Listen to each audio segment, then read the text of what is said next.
You're staring at a blank page, sweat beading as your deadline looms. Drayton Bird tells the story of a simple direct mail letter that transformed a struggling vineyard in California into a cash machine overnight. But what made that letter work? It wasn't magic. It was a certain art and science of writing sales letters that sell. Let's unlock those secrets, and yes, that blank page will never scare you again. Before the pen hits paper, there's an invisible battle raging. You're not selling a product, you're selling a feeling, a solution, a dream. How do you break past the noise and speak directly to the person holding your letter? Bird recounts a campaign for a new vacuum brand.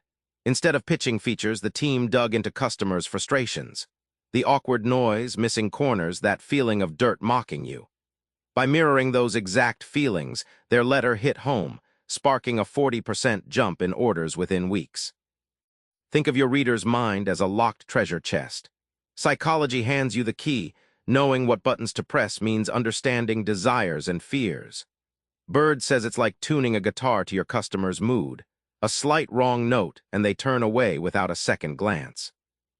Once you channel empathy and psychology, the letters stop being static words and become persuasive machines. Bird shares that writers who master this process often see order rates soar 2 to 3 times their previous campaigns. The letter doesn't just persuade. It converts curiosity into cold, hard cash. Think sales letters are just polite requests? Think again. A brilliantly crafted letter grabs attention, builds trust, and pushes action, all in one breath. What's the exact formula that makes readers open wallets and not throw letters away? Bird recalls a letter for a British travel company. Instead of cheap holidays, the headline screamed, "Escape the office nightmare today."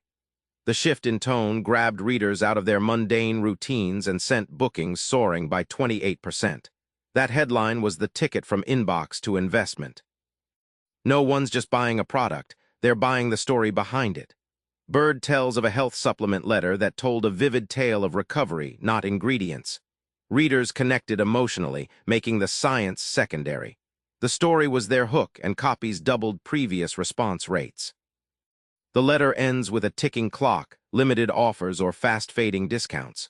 Bird points out that urgency doesn't push desperation, it builds excitement, like a silent salesman whispering, "Act now or regret later."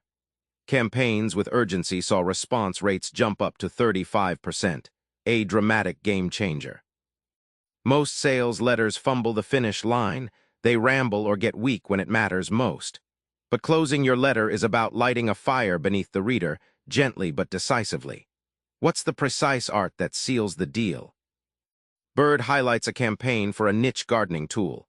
The letter's close didn't ask to maybe consider buying, but boldly said, "Order today, and your garden will thank you tomorrow." That clarity turned indecision into instant action, almost doubling conversions in a slow market. Tone is the unsung hero. Bird says you don't want to sound desperate or pushy, you want to be a trusted friend passing on a golden tip. A warm but authoritative tone eases skepticism and invites, yes, without pressure. Remember, readers buy who they trust, not just what they need. It's not just what's written, it's how it looks. Bird emphasizes the role of color, paper texture, and clean layout, citing a trial where changing the letter's cream paper to glossy white increased response rates by 20%. The visual feel reassures readers that the product matches the pitch.